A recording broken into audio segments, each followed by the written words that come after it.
हम एक हो जाएं। तभी ये इस जन्म में तो तुम उस इच्छाधारी नाग को नहीं पा सकती। और दुष्ट जादूगर आगे बढ़कर उस सुनहरे नाग को पकड़ लेता है। आइए आपको एक सुनहरे इच्छाधारी नाग और चुड़ैल की सच्ची प्रेम दुर्घटना सुनाते हैं।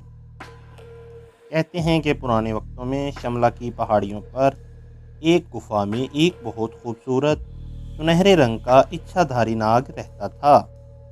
दूसरी ओर उन्हीं पहाड़ियों के बीच एक शक्तिशाली लंबी चुटिया वाली चुड़ैल भी रहती थी। उस चुड़ैल को उस सुनहरे इच्छाधारी नाग से बहुत प्रेम था और वो उसके इश्क में गुम हो चुकी थी। दूसरी ओर एक आंख फटा जादूगर रहता था और वो दुष्ट जादूगर उस सुनहरे इच्छाधारी नाग को पकड़कर उसकी सारी शक्तियां हथियाना चाहता था। अब चुड़ैल का किस्सा सुनिए। चुड़ैल उस खूबसूरत सुनहरे इच्छाधारी नाग के पास जाती है और उसे बताती है। ये सुनहरी नाग, तुम बेहद खूबसूरत हो और मैं तुमसे बहुत प्रेम करती हूँ और तुमसे ब्याह रचाना चाहती हूँ। आओ मिलकर हम एक हो जाएं। तभी ये सुनकर सुनहरा इच्छाधारी नाग कहता है, ये भली मांस चुड़ैल, ये नहीं हो सकता। तुम एक चुड़ैल हो और मैं एक नाग हूँ। हमारे बीच कैसे प्रेम हो सकता है? तुम चली जाओ।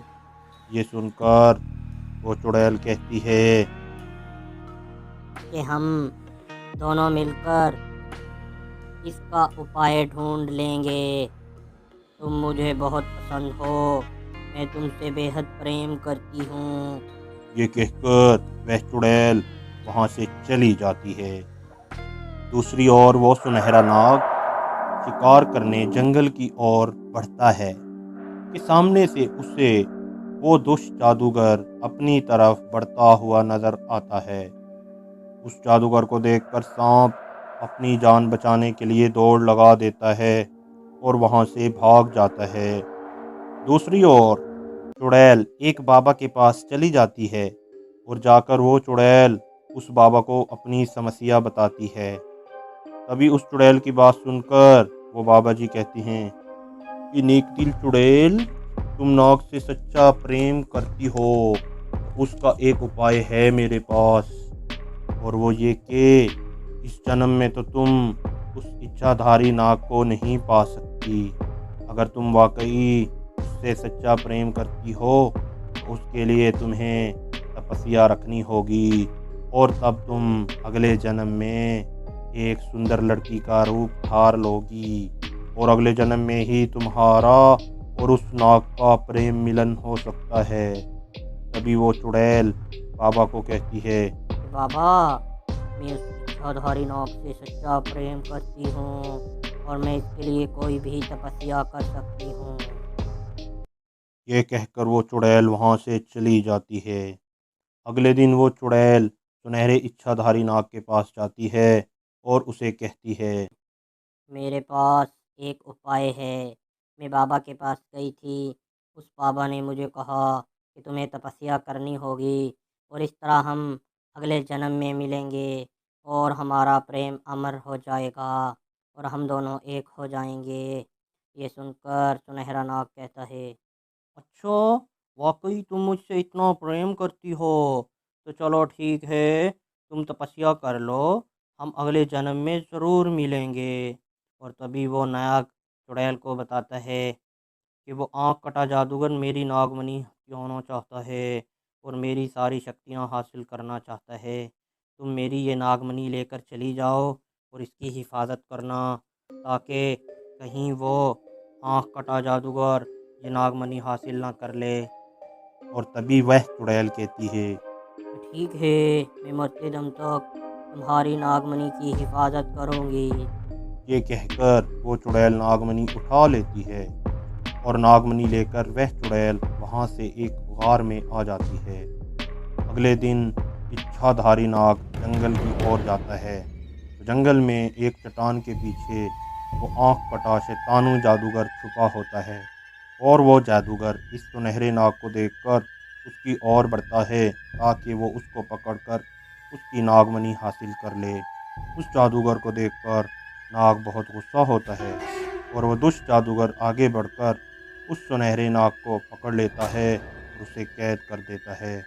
और वह दुष्ट जादूगर उस सुनहरे इच्छाधारी नाग को पकड़कर उल्टा लटका देता है और उस पर आग जला देता है और उससे पूछता है कि बताओ वो नागमणि कहाँ है, वरना तुम यहीं उल्टा लटक कर आग में जलकर मर जाओगे।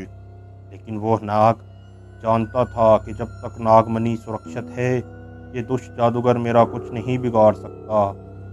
वो नाग दुष्ट जादूगर को नहीं बताता कि नागमणि कहाँ है। तो दुष्ट जादूगर मायूस होकर वहाँ से चला जाता है और दूसरी ओर वो चुड़ैल एक गार में जाकर तपस्या करने लगती है और साथ में नागमणि की हिफाजत भी करती है। सैकड़ों साल बाद एक और जन्म। एक दिन एक सुंदर लड़की रोड पर जा रही होती है। तभी वो एक सुंदर लड़के से टकरा जाती है। तभी वो दोनों कुछ देर तक एक दूसरे को देखते रहते हैं। अचानक बिजली सी चमकती है और तभी उन दोनों को अपना पिछला जन्म याद आ जाता है। वो लड़की सोचती है कि वो एक चुड़ैल थी और वो सुंदर नौजवान एक इच्छाधारी नाग था। तभी वो दोनों जाकर बैठ जाते हैं और ढेरों बातें करने लगते हैं।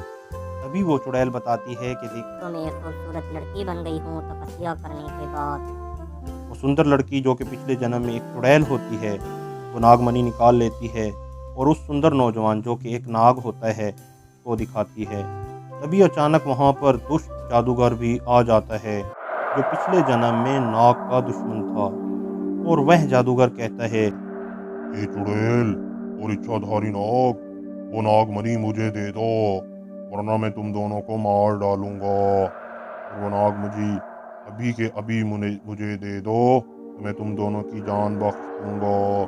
ये सुनकर नौजवान जो कि पिछले जन्म में एक नाग था कहता है, ये दुष्ट जादूगर तुम यहाँ से चले जाओ, अब हम और भी शक्तिशाली हो गए हैं, जाओ दफ़ा हो जाओ यहाँ से वरना मैं अभी तुम्हें मार दूंगा।